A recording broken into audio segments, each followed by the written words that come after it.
Guys আজকে বাজারে যাওয়ার সময় মস্ত বড় একটা হাতি দেখতে পেলাম। আর বাজারে যে কি কি বাজার করলাম আজকের এই ভিডিওতে তোমাদের সাথে শেয়ার করব। তো হ্যালো গাইস, আসসালামু আলাইকুম। সবাই কেমন আছেন? আশা করছি সবাই অনেক ভালো আছেন। আপনাদের দোয়ায় আলহামদুলিল্লাহ আমরাও অনেক ভালো আছি।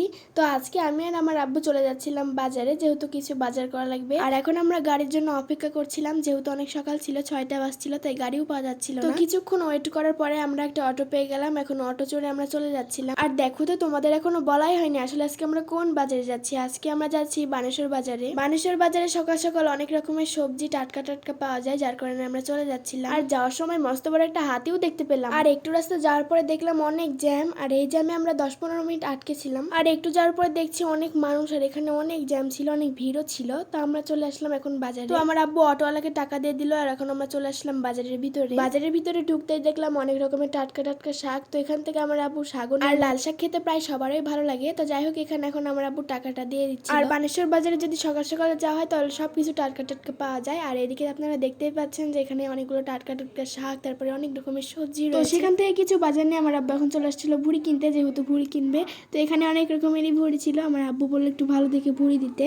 আর এখানে শুধু ভুড়ি ছিল না, মাংসও ছিল। আমার আব্বু মাংসও নেবে, তো ভুড়িওয়ালা ভুড়িটা প্যাক করে এখন দিয়ে দিচ্ছিল। আমার আব্বুর টাকাটাও দিয়ে দিচ্ছিল। আর এগুলো বাজার কিন্তু আমরা এমনি নিচ্ছি না, আসলে আমাদের বাসায় মেহমান আসবে, যার কারণে এগুলো বাজার করছিলাম। আর আমরা আরেকটা ভিডিওতে আপনাদের সাথে শেয়ার করব যে আসলে কারা আমাদের বাসায় মেহমান আসলো।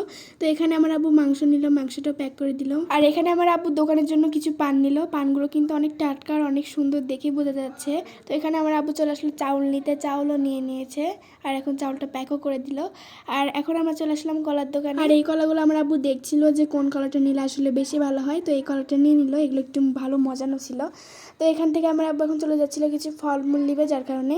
আর এখানে অনেক রকমের ফল ছিল, আপেল ছিল, কমলা ছিল, তারপরে আঙ্গুর ছিল। আমার আব্বু এখান থেকে আপেল, কমলা আর আঙ্গুর নিয়ে নিল। তো এখানে যেহেতু পেয়ারা ছিল না, যার কারণে এখন আমার আব্বু চলে যাচ্ছিল পেয়ারা নেওয়ার কারণে। আর আজকে কিন্তু অনেক রকমেরই বাজার করেছে আমার আব্বু, আপনাদের সাথে কিন্তু শেয়ারই করছি। আর এখান থেকে আমার আব্বু ভালো দেখে কয়েকটা পেয়ারা নিয়ে নিল। এই পেয়ারাগুলো খেতে কিন্তু অনেক মিষ্টি, আমরা খেয়েছি অনেক মিষ্টি। তো পেয়ারাগুলো মেপে আমাদের দিয়ে দিল। আর এখন আমার আব্বু একটা আনারস নিবে, যার কারণে চলে আসলো আনারসের দোকানে। এখানে কিন্তু অনেক আনারস আছে, অনেকগুলোর মধ্যে আমার আব্বু একটা নিয়ে নিল। আর এখান থেকে আমার আব্বু ভুট্টার খই নিয়ে নিচ্ছিল, যেহেতু আমার ভুট্টার খই খেতে অনেক পছন্দ। আর এখন আমার আব্বু চলে আসলো কাঁচা বাজারে। এখান থেকে আমার আব্বু কয়েকটা বাজার নেবে, যার কারণে। আর প্রথমে আমার আব্বু শশা নিয়ে নিল, কয়েকটা শশা। তো আজকে কিন্তু আমার আব্বু অনেক বাজার করেছে, যেহেতু আমাদের বাসায় মেহমান আসবে, যার কারণে।